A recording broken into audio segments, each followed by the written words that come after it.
네, 시청자 여러분 안녕하십니까. 경제시사 토크 사이다입니다. 자, 3년 전에 불거졌었던 효성 가문의 형제난이 다시 한번 수면 위로 떠오르고 있습니다. 검찰이 지난주에 효성그룹에 대해서 압수수색에 들어갔기 때문인데요. 물론 정치적으로 해석되는 경향이 있어서 매우 이야기하기가 조심스럽지만 이런 가운데 이 사건을 계기로 다른 대기업으로 검찰의 수사가 이어질 것이라는 조심스러운 전망도 나오고 있습니다.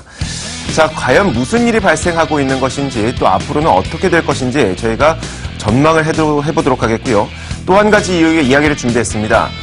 기준금리는 그대로이고 예금금리 찔끔 오르고 있는데 대출금리는 아주 크게 오르고 있죠. 변동금리 주택담보대출 기준으로 봤을 때 거의 5% 내외에서 금리가 올라가고 있습니다.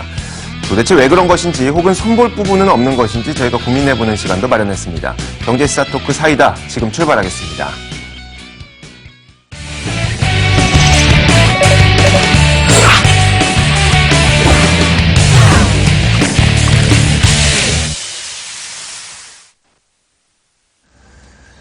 자, 저희가 오늘 본격적인 이야기를 하기에 앞서서요, 지금 전북 고창에서 조류 인플루엔자 바이러스가 발견됐다고 해서요, 저희가 그 내용을 먼저 좀 짚어보도록 하겠습니다.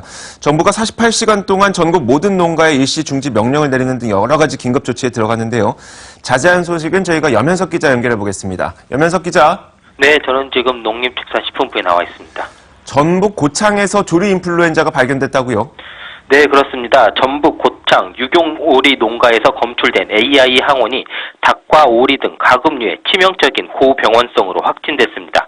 올 겨울 들어 가금류 사육 농장에서 고병원성 AI가 검출된 것은 이번이 처음입니다. 정부는 전국 모든 가금 사육 농가에 대해 오늘 0시부터 내일 24시까지 48시간 동안 고병원성 AI 발생지역인 전북 고창군은 7일 동안 일시 이동 중지 명령을 내렸습니다. 또 해당 농장에서 사육 중인 유경오리 12,300수를 모두 매물 처리하고 현재 주의 단계인 AI 위기 경보는 가장 높은 심각 단계로 높였습니다. 고병원성 AI가 발견된 농장의 경우 닭과 오리는 물론 종사자와 차량까지 모두 이동이 금지됩니다. 또 AI 발생 지역인 전북 고창에서는 7일간 이동이 전면 중지됩니다. 농림축산식품부는 AI 중앙사고 수습본부를 설치하고 고창 인근 지역에 통제 초소를 설치했습니다. 이후 통제 초소를 전국 주요 도로로 확대하고 있습니다. 다행히 1차 방역대로 설정한 해당 농가 반경 500m 이내에는 닭과 오리 등 가금류 농장이 없는 것으로 확인됐습니다. 이낙연 국무총리는 오늘 오전 정부 서울청사에서 AI 대책회의를 주재하고 AI 확산 저지를 위해 총력 대응을 지시했습니다. 이 총리는 방역은 초동과 현장이 중요하다며 초동 방역이 지나치다 싶을 정도로 과감하고 신속해야 한다고 주문했습니다. 이어 중앙과 현장이 따로 놀지 않도록 중앙은 현장을 챙기고 현장에서는 상호 점검하는 그런 체계를 갖추어야 할 것이라고 덧붙였습니다. 네, 알겠습니다. 일단 고창 지역에 대해서는 여러 가지 조치가 이루어지고 있는 것 같은데 그 외의 지역에 대해서는 어떻습니까, 현재? 정부가 긴급조치를 시행하고 있지만 추가적으로 고병원성 AI 발견에 대한 우려가 높아지고 있습니다. 김영영 농림축산식품부 장관은 순천만에서 환경부가 철새들의 분변을 조사하고 유전자를 분석하고 있는데 고병원성일 가능성이 대단히 높다고 밝혔습니다. 이에 따라 농식품부는 오늘부터 순천만 일대 10km 방역대를 설치하고 21일간 이동을 통제합니다. 또 평창 올림픽이 열리는 강원도의 경우 고병원성 AI 확산을 막기 위해 선제적 조치에 돌입한다고 강조했습니다. 김 장관은 평창 올림픽 주변 지역은 소규모 농가를 중심으로 위험성이 높기 때문에 자체적으로 수매에 처리하는 조치를 취하고 있다고 설명했습니다. 이어 강원도가 모든 가금류의 도내 반입을 금지해달라고 건의를 해 법적인 검토를 거쳐서 시행할 계획이라고 덧붙였습니다. 머니투데이 방송 염현석입니다.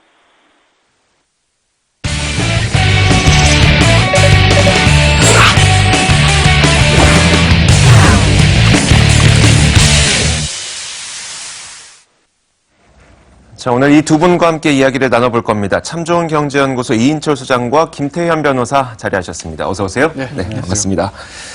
자, 오늘 어떤 이야기를 하게 될지 첫 번째 이야기의 주제를 준비했습니다. 화면으로 만나보시죠. 효성그룹 압수수색.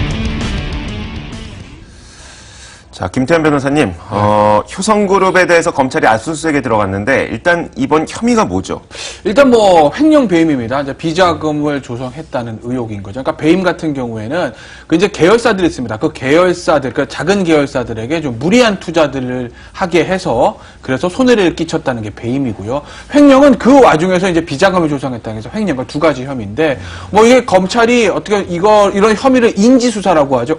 효성그룹이 아무래도 배임과 비자금 조성 혐의가 있는 걸이라고 해서 네네. 인지하는 것이 아니라 고소고발 사건입니다. 그러니까 만약에 비자금 사건을 인지했다라고 하게 되면 서울중앙지검 특수부에서 배당이 되고 특수부에서 이제 압수수색을 나갈 텐데 조사부거든요. 네. 조사부라는 거는 고소고발 사건 담당하는 사람이에요. 지금 보시면 조현문 전 효성 부사장이요. 둘째 아들입니다. 그러니까 조성래 회장의 아들 셋 중에서 둘째 아들인데 그 둘째 아들은 조현문 부사장이 2014년에 고발장을 제출을 한 거죠. 형인 지금 조현준 효성 회장, 그 다음에 아버지인 조성래 전 회장을 상대로 고소고발 사건이 2014년에 접수를 한 것이고, 그때 접수됐던 것이 3년이 지난 지금 다시 조사부에 배당이 돼서 압수수색에 들어간 거죠. 네, 알겠습니다. 그러니까 그 동생이 형과 아빠를 상대로 형이랑 아빠가 좀 배임 혐의와 횡령 혐의가 있는 것 같습니다라고 조사를 요청하자 검찰에서 이제 나서게 된 거죠. 그렇죠. 알겠습니다. 그런데 하나 더 시간이 네. 3년 정도 지난 후에라는 네, 점. 알겠습니다. 그런 것들 때문에 좀 정치적으로 해석되는 경향들이 있습니다. 어찌됐건 그러면 조현문 그 효성 부사장은 왜 그 형과 아버지를 고발하게 됐을까요? 그 연유에 대해서 뭐 여러 가지 이야기들이 나오고 있을 것 같은데요. 그렇습니다. 지금 우리가 이 시간을 통해서 형제의 난을 일으켰던 기업들을 꼽아보니까 네. 대기업들이 다 걸려 있습니다. 뭐 삼성부터 시작을 해서 현대도 그렇고요. 네. 그리고 뭐 이 두산도 효성도 그렇고 그랬고요. 두산도 금호도 그렇고요. 그랬고요. 그렇습니다. 뭐 LG를 제외하고 일부 그룹을 제외하고는 대부분이 다 연루가 돼 있는데 이 조성래 회장이 이제 3남 가운데 조현준, 조현문, 조현상 이렇게 3남 가운데 차남의 경우에는 굉장히 이력이 좀 특이합니다. 이분은 이제 미국 변호사 자격을 갖고 있어요. 네. 여기에다 학창 시절에는 밴드 활동까지 했어요. 이 옛날 특히나 이제 이 회장의 경우에는 무한궤도라는 서강대 출신의 보컬이죠. 네. 그 이제 신해철 씨를 만나서 무한궤도라는 이제 밴드를 결성해서 그 당시 1988년에 대학가요제에서 대상을 타게 됐습니다. 그러니까 여타 재벌 3세하고는 굉장히 다른 성향의 소유자인데, 네. 그러니까 서울대를 졸업한 이후에도 미국 하버드 로스쿨을 졸업하고요. 네. 그리고 미국 뉴욕주 변호사 자격증을 땁니다. 네. 그리고 돌아와서 활동을 하는 게 아니라 현지에서 오랫동안 변호사 활동을 하다가 네. 2000년 들어서 효성으로 입사를 하게 된 겁니다. 그러니까 형하고 동생보다는 뒤늦게 그룹 경영에 전선의 경영에 참여를 했죠. 이러다 보니까 당시에는 이제 효성의 이제 중공업 부분을 맡아서 이제 내수 위주에서 이 해외 위주로 이 포트폴리오를 굉장히 재편화하면서 매출을 크게 올렸다라는 자평에도 불구하고 네. 그룹 성과 면에서 다른 형제들과에서 경쟁에서 밀려난 겁니다. 그러다 보니까 삼남이 똑같이 효성그룹의 지분 7%씩을 보유하고 있었는데 네. 이 반발로 인해서 2013년 회사를 떠나면서 이 지분을 가족한테 넘기지 않고 이제 기관 투자한테 매각해 버립니다. 네. 이러다 보니까 오늘가의 지분력을 낮춘 거네요. 그렇습니다. 이게 오히려 효성그룹 전체인 위기감으로 또 돌아올 수 있는 부분이었거든요. 그러다 보니까 그러면서 동시에 이제 앞서서 형제의 난이 발단이 됐던 무려 10여 건에 이르는 고소 고발을 이제 벌이면서 효성의 난이 이제 불거지게 된 겁니다. 네. 그렇다면 고발을 했던 조현문 부사장도 조사를 받게 되는지도 궁금하고요. 미국 변호사를 하고 있다고 하고 저희가 2014년에도 이 내용을 좀 짚어드린 바가 있었는데 국내에 지금 없는 상황이죠. 뭐 글쎄요, 어디 지금 조영훈 부사장이 어디에 있는지에 대해서 아직까지 뭐 알려진 네네. 건 없고, 뭐 형인 조현준 회장 같은 경우 당연히 이제 그룹 회장으로 얼마 전에 승진을 해서 네네. 그룹 경영을 총괄하고 있는데, 동생이 이제 고발인은 조현문 전 부사장이죠. 어디에 있는지까지는 아직은 뭐 네네. 알려진 것은 없습니다. 그런데 그 조사가 시작된다면 예. 조현문 전 부사장도 조사를 받게 되는 겁니다. 원칙적으로 고소고발 사건에서는 뭐 고소인 조사는 당연히 들어가는 거죠. 그런데 이번 사건 같은 경우 만약 예전에 아마 2014년에 고소인 조사를 만약에 했다라고 하게 되면 네네. 그때 이제 조서를 가지고 그냥 끌어들여 가지고 지금 다시 조사 안 할 가능성이 있는 거죠. 왜냐하면 아까도 말씀드렸지 이게 2014년에 시작이 됐던 건데 지금 3년 만에 압수수색 들어오는 것이거나 네네. 마찬가지거든요. 그렇기 때문에 글쎄요, 뭐 그 당시에 조현문 전 부사장에 대해서 고발인 조사가 됐다면 지금 네네. 안 할 수가 있는데 그때 만약에 조사하지 않았다고 하면 이번에 당연히 고발인 조사가 들어가는 거죠. 자, 그런데 뒤에서 이런 이야기들도 나오고 있더라고요. 우병우 전 민정수석이 조현문 전 부사장의 고발을 주도했다. 네. 그러니까 좀 뒤에서 좀 조력자가 있었다라는 이야기로 들리는데. 뭐 약간의 뭐 이런 그런 의혹들이 있었어요. 그러니까 네. 2014년 고발을 할 때 우병우 당시 변호사입니다. 변호사가 이 조현문 전 부사장의 변호사였다. 네. 그래서 고소고발 사건이니까 조사부에 배당이 됐는데 아시겠지만 조사부보다는 특수부가 이런 비자금 사건의 수사력 훨씬 좋습니다. 네네. 그런데 고소고발 사건이니까 당연히 조사부에 배당이 됐을 건데 그걸 다시 특수부로 재배당하는데 당시에 우병우 민정비서관, 그러니까 변호사를 하다가 민정비서관으로 옮겨갔을 거 네네. 아니겠습니까? 그 민정비서관이 힘을 써서 조사부에 있던 것들을 특수사부로 재배당한 것 아니냐. 여기에 우병우 당시 민정비서관, 예전에 변호사였죠. 네. 그러니까 관여된 것 아니냐라는 의혹이 하나 있는 거고 네네. 또 하나 사실은 뭐 재밌는 게 하나 있어요. 박수환이라는 이름도 나옵니다. 박수환이라고 하면 컨설팅 업체 대표죠. 그렇죠. 뭐 홍보업체 대표라고 그래서 그 산업은행과 대우조선에 관련돼서 지금 뭐 재판을 받고 있는 사람인데 네네. 당시 이 회사 이름은 뉴스컴일 겁니다. 네. 뉴스컴의 박수환 대표가 조현문 부사장의 형과 아버지에 대한 고소보 사건을 뒤에서 다 만들었다. 큰 네네. 그림을 그렸다는 얘기들이 나오고 있는 거죠. 그러니까 얼마 전에 이 박수환 씨 재판에 네. 이 형인 조현준 부사장이 증인으로 출석을 했어요. 거기서 이제 그 얘기를 다 한 겁니다. 네. 사실은 이 박수환 씨의 조력을 받아서, 그러니까 사주를 받아서 조현문 전 부사장이 집에 와서 어머니한테 정말 입에 담지 못할 말들까지 하고 나갔다. 그런 것들을 이제 조현준 지금 회장, 큰형이죠, 회장이 박수환 씨 재판에서 증인으로 출석해서 그런 얘기를 한 적이 있죠. 만약에 이 의혹들이 좀 사실인 것으로 드러나게 되면 이게 파장이 어떻게 되는 겁니까, 변호사님이? 그 의혹을 하는 말씀은 우병우 전 그거랑 이제 뭐 박수환. 우병우 전 민정수석 같은 경우에는 네네. 만약에 우병우 전 민정비서관 시절에 검찰에 압력을 해서 배당 사건에 관여가 됐다는 것이 네네. 만약에 팩트로 확인이 되면 그럼 뭐 별도 역시 직권 남용에 해당될 수 네, 있는 네, 것이고요. 네. 글쎄요, 박수환 씨 같은 경우 당시에 뭐 일반인이기 때문에 뭐 뒤에서 이제 컨설팅을 해줬다고 해서 그것을 그 컨설팅을 받아서 아들이 부모를 고소하고 형을 고소하고 어머니에 네네. 대해서 막말해야 되고 이런 것들이 뭐 도덕적으로 비난을 받을 수 있겠지만 그거 자체로 뭐 죄를 물을 수는 없는 네네. 거죠. 알겠습니다. 자, 김태현 변호사가 제가 말을 하는 와중에 계속해서 3년을 강조해 주셨는데 3년 전에 있었던 것을 왜 지금 압수수색에 들어가느냐, 여기에 대한 그 분석은 뭐가 나오고 있습니까? 그렇습니다. 사실 앞서 검찰은 이제 이명박 정부 시절이죠. 네네. 거슬러 올라가게 되면 효성은 참 이제 검찰과 인연이 좀 질긴 악연을 갖고 있는데요. 2008년 9월부터도 1년여 넘게 이제 효성그룹 비자금 의혹을 수사해왔죠. 네. 당시에는 이제 총수일가를 제외하고 임직원을 형사 처벌하는 선에서 수사가 마무리가 됐는데, 그런데 이제 이 이면에는 당시 정치권에서는 어떤 얘기가 나왔냐면 MB가 이제 사돈 기업을 봐주는 수사가 아니냐라는 의혹이 제기가 됐는데, 네네. 여기에 이제 이 효성가의 이제 가계들을 좀 보게 되면 사실 조성래 회장의 동생은 조양래 이 한국타이어 회장의 차남이 있습니다. 네. 이제 조현범 한국타이어 사장이 이전 대통령의 딸과 결혼했다라는 겁니다. 이 때문에 이제 이런 말이 나왔고, 사실 MB 재임 중 2009년에 10월이었습니다. 당시 조현준 이제 당시 사장이었죠. 네. 회사 돈을 이용해서 미국의 부동산을 취득했다라는 의혹이 불거져서 수사가 재개가 됐습니다만, 이 당시 이 사건으로 이제 집행유예 판결을 받은 바가 있습니다. 이런 이유로 해서 이번 수사의 칼날이 3년 전 사건을 다시 끄집어냈다. 물론 여기에는 형제난의 어떤 이 단초가 된 것도 사실이지만 결국 칼날은 이명박 전 대통령의 을 이제 겨냥한 게 아니냐라는 거고요. 그리고 이제 검찰 안팎에서는 지금 뭐 군사이버 사령부의 뭐 댓글 공작이라든가, 네네. 그리고 뭐 가스 실소유죄에 대한 의혹이라든가, 네네. 이런 것들을 보게 되면 이 검찰이 MB를 전방위적으로 압박하고 있는 게 아니냐라는 이제 분석이 나올 수 있는 대목입니다. 변호사님의 생각도 좀 듣고 싶은데요.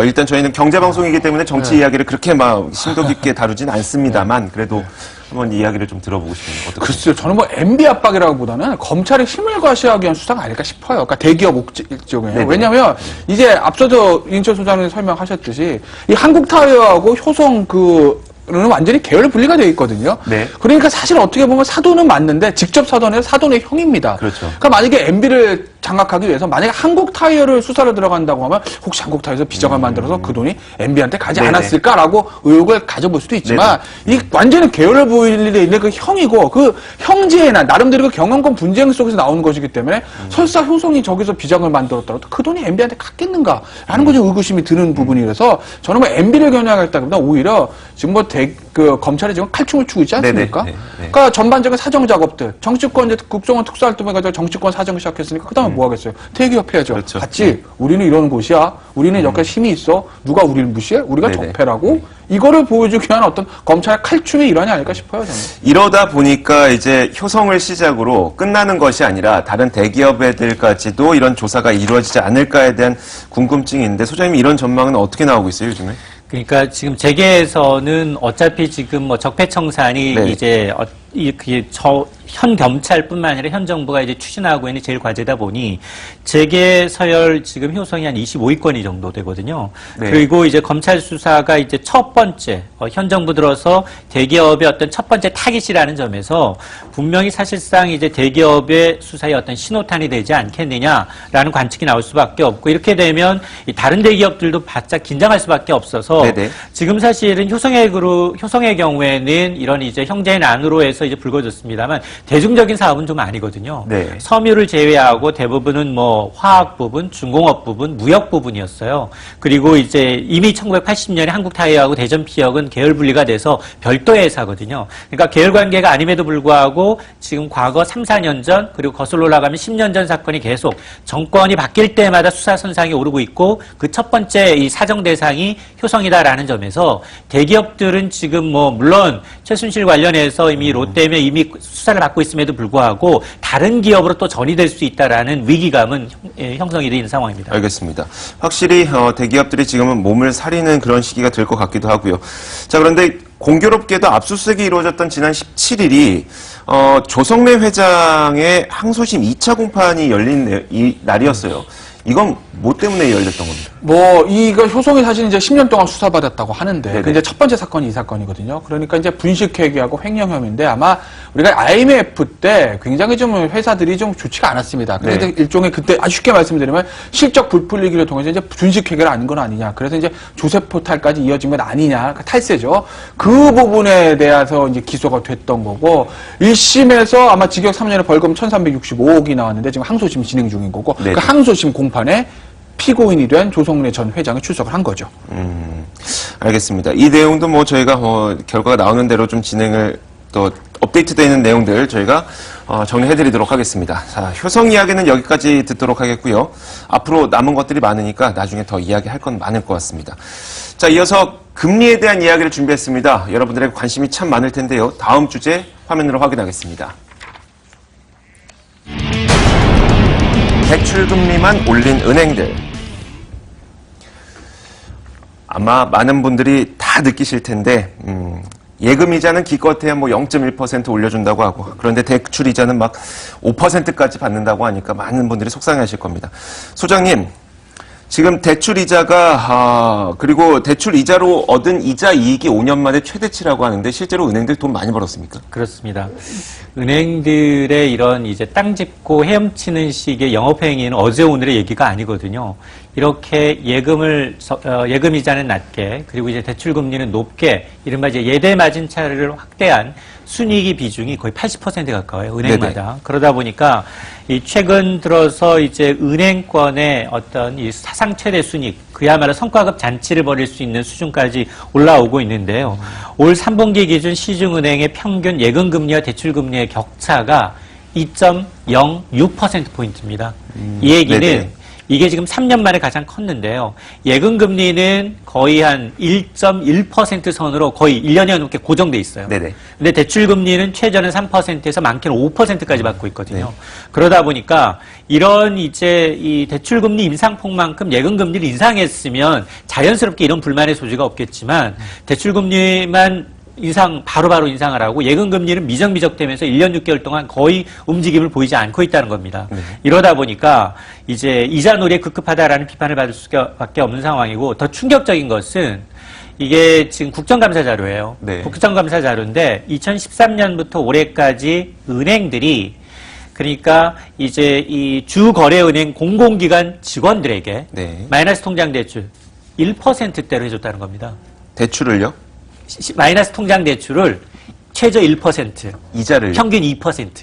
아하, 네. 이러면 사실 공공기관 직원에 적용했다라는 거니까 특히 이제 2017년 6월 기준 부산은행의 경우에는 기관 협약을 받은 공무원과 이제 공공기관 임직원들한테 신용대출 금리를 1.72%.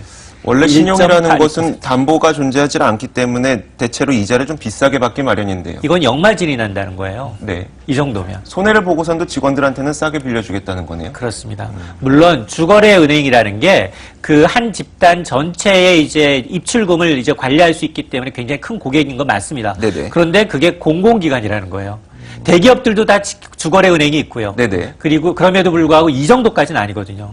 이 정도까지는 아닌데 지금 1%대로 받았다는 데 대해서 과연 금융기관을 감시 감독해야 될 정부나 금융당국이 제대로 관리가 이루어지겠느냐라는 의혹이 제기될 수밖에 없는 대목입니다. 네, 사실 그 은행들이 이자 이익으로 5년 만에 최대 이익을 거뒀다고 하더라도 사실 그 기간 동안 워낙 주택담보대출을 많이 받았으니까 좀 납득은 가는 사실이기도 했었거든요. 또 그리고 뭐 은행들도 사실 해외에서 채권으로 이제 돈 빌려오다 보면은 또 거기에다가 내는 이자도 생각하면은 아, 얘네도 좀 힘들겠구나 이런 생각했었는데 이렇게 뭐 공무원들에게는 저리의 이자 빌려주고 이렇게 한다고 하니까 또 참 마뜩치 않은데 소비자 입장에서 어떻게 생각하세요? 제가요. 네. 그러니까 금융업에 종사하시는 또 은행 관계자들 제 얘기 들으면 굉장히 기분 나쁘실 수도 있는데 한번 제가 말씀해 봤을 때는 보세요. 제일 쉬운 게 우리는 은행입니다. 왜? 돈 장사니까. 네, 네. 아, 장사도 제일 쉬운 돈 장사라는 거 아니겠어요? 예대마진.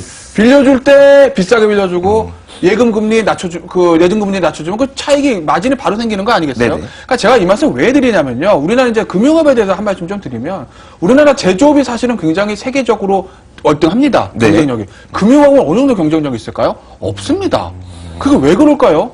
국내에서는 편하게 예대마진 가지고 예대마진 차해가지고 엄청난 수익 거두면 보너스 잔치, 성과급 잔치 하죠. 네네. 만약에 대기업에다가 대출 잘못 나갔다가 은행 망하게 되면 그 다음은 무슨 얘기합니까? 공적 자금 요구합니다. 네. 아, 은행 망하면요. 전 국민 다 망합니다. 그러니까 공적 자금 주세요. 구조조정 거부합니다. 네. 세금 갖다가 메꿉니다. 그래서 자기들 월급 가져갑니다. 그리고 호황기 때는 예대마진 가지고 돈을 엄청 번 다음에 그걸로 보너스 잔치 합니다. 네네. 그럼 국제적으로 나가가지고 국제 경쟁이 있을까? 전혀 없습니다.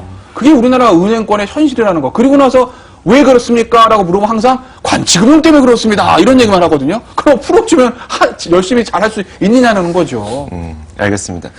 저희가 뭐 은행이 우리에게 많은 금융 시스템을 선사를 하기 때문에 나쁜 조직은 아닌데 좀 답답한 부분이 있어서 좀 이야기를 더 해보자면 저도 이제 금융권에 계시는 분들하고 이야기를 하면 대출금리 어떻게 정합니까? 물어보면은 여기서 빌려올 때 우리가 내는 이자 비용 또 저기서 빌려올 때 우리가 내는 이자 비용 이런 것들 총 합쳐서 그 조달금리라는 걸 정한다고 해요. 그래서 대출금리는 어느 정도 이 이상은 받아야 된다가 있는데 예금금리라는 건 사실 그게 없다고 하더라고요. 예금금리는 그냥 임의로 정해도 된다고 하더라고요. 그러니까 예금금리 그리고 이제 은행의 어떤 지점장의 이제 전결 권한이 있습니다. 그러니까 지금 1%대 예금인데 각 은행 지점마다 예금이 다 틀립니다.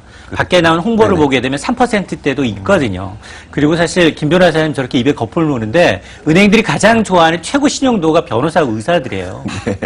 변호사 의사는 한도가 거의 뭐 신용대출도 억대로 해줍니다. 네. 그럼에도 불구하고 1%대는 아니에요. 역마진을 감수하지는 않습니다. 그럼요. 그러니까 3% 초반 후반까지 가는데 적어도 뭐 공무원들한테 공공기관이라고 해서 이제 어떤 자기네들이 먼저 숙여가면서 역마진을 낼 정도는 아닌데 지적을 하셨습니다만 지금 가산금리가 문제예요. 네. 대출금리에다 가산금리를 얹는데 대출금리는 지금 뭐 코픽스 연동금리가 1.6%인데 그보다 배꼽이 더 크다는 겁니다. 이 가산금리라는 게 이 금리 자유에 따라서 각 은행별로 예상되는 손실 비용, 자금 네네. 조달 원가 네. 이걸 감안해서 자율적으로 정한다는 게 문제예요. 네. 자율적으로 정하다 보니까 이게 완전 배보다 배꼽이 더 커져서 기준금리보다도 가산금리가 더 커진 겁니다. 그런데 이 공무원들한테는 이런 가산금리를 제외하고 역마진을 감수하고도 내줄 수 있다는 거고 그러다 보니까 지금 불만이 뭐 이 최종 이 금융위원장도 얘기를 했습니다만 은행들이 너무 땅 짚고 헤엄치기 시기에 네. 서민들을 대상으로 한 이 이자 영업은 행태를 좀 과감하게 막겠다라고 얘기를 했거든요. 네. 그런 부분이 과연 실질적으로 이루어질 수 있을지를 좀 지켜봐야겠습니다. 네. 네. 그 공무원들에게는 굳이 역마진을 감수하면서까지 저리의 신용이자를 빌려줬는데 또 이런 이야기도 나오더라고요. 4대 시중은행 직원들의 급여가 공개가 됐는데 또 그 급여가 굉장히 높아서 소장님 지금 어디가 가장 높게 나왔었어요? 이게 올 3분기까지예요. 네. 9월까지. 3분기까지만. 9월까지 연봉을 받더니 7천만 원. 우리은행이 1위입니다. 네. 우리은행이 9월까지만 받은 네. 올 1월부터 9월까지 누적된 급여를 네. 받더니 7천만 원. 연봉이 아니네요. 연봉이 아닙니다. 석 달이 네. 남아 있는 거예요. 그리고 2위가 이제 지금 이 KB 하나은행이 2위가 신한은행이었네요. 신한은행이 6,900만 원. 그리고 3위가 KB 하나은행 6,400만 원. 그리고 KB은행이 6,200만 원입니다. 이게 9개월간의 성적입니다. 그러니까 아직 지금 성과급 안 줬어요. 네. 순익인데 지금 눈치 보고 있어요. 네네. 그러니까 소비자들한테 지금 굉장히 안 좋은 눈초리를 받고 있는데 성과급 많이 줬다가는 이게 또 한 번 이제 언론의 유탄을 맞을 수 있기 때문에 여론의 유탄을 맞을 수 있기 때문에 지금 아마 연말 성과급은 제외된 상황인데 물론 뭐 우리은행의 경우에는 이유는 있었습니다. 네. 민영화 성공하면서 지난해 이 책정했던 경력금이 올해 1분기에 지급이 된 거예요. 네. 그러다 보니까 이 기간 것을 빼게 되면 1인당 평균 급여액은 한 6,400만 원 수준입니다. 네. 그래도 많아요. 그렇죠. 그러니까 다 같이 힘든 건 아닙니다. 뭐 은행들도 그동안 좀 힘든 기간도 많이 있었고요. 하지만 왜 누구에겐가는 저리의 이자를 그것도 뭔가 권력을 갖고 있는 자에게만 저리의 이자를 주냐 이런 불만이 또 있는 거고요. 자 마지막으로 김태현 변호사님 네. 그래서 금융당국에서 좀 너무 이자 장사만 하는 것을 좀 억제하기 위한 뭐 법안을 국회가 계류되어 있다고 하는데 이게 어떤 내용이고 지금 가능할까요? 그러니까 기본적으로는 이제 이자 장사를 못하게 하는 건 아니고 네네. 지금 은행법 개정안이 올라와 있는데, 그러니까 대출금리 같은 경우에 뭐 때문에 쉽게 얘기하면 대출금리 원가 공개인 거죠. 네네네. 그러니까 원가 공개를 하게 하는 이런 법안이 올라가 있습니다. 뭐 여기에 대해서 뭐 찬성 반대 여러 가지 논거들이 있었죠. 다 나름대로 이유는 있습니다. 찬성 측은 우리가 대출 금리 지금 소비자들이 힘든데 도대체 뭐 때문에 은행이 수많은 이익을 남기면서까지 대출 금리 그렇게 높게 책정을 했는지 좀 알자. 네. 이게 이제 찬성측 논거고, 반대측 논거는 뭐냐면 이 원가를 다 공개하게 돼서 이거를 이제 옥죄게 되면 어떤 의미에서 보면 자유로운 경쟁이 안 된다는 그렇죠. 거죠. 네. 그러니까 오히려 그것들을 나름대로 은행마다 대출금리 조금 차이가 있게 나름대로 가격 경쟁을 하게 해야 된다는 게 반대해 놓은 건데, 뭐 어떻게 정무위원회에서 판단 결론이 날지 좀 지켜봐야 될 것 같습니다. 네, 알겠습니다. 이게 지난 네. 4월에 이제 법안이 네. 올라갔는데요. 지금까지 거의 뭐 잠자고 있습니다. 알겠습니다. 알겠습니다. 자, 오늘 여기까지만 하도록 하겠습니다. 참좋은경제연구소 이인철 소장과 김태현 변호사 함께 이야기 나눠봤습니다. 오늘 말씀 고맙습니다.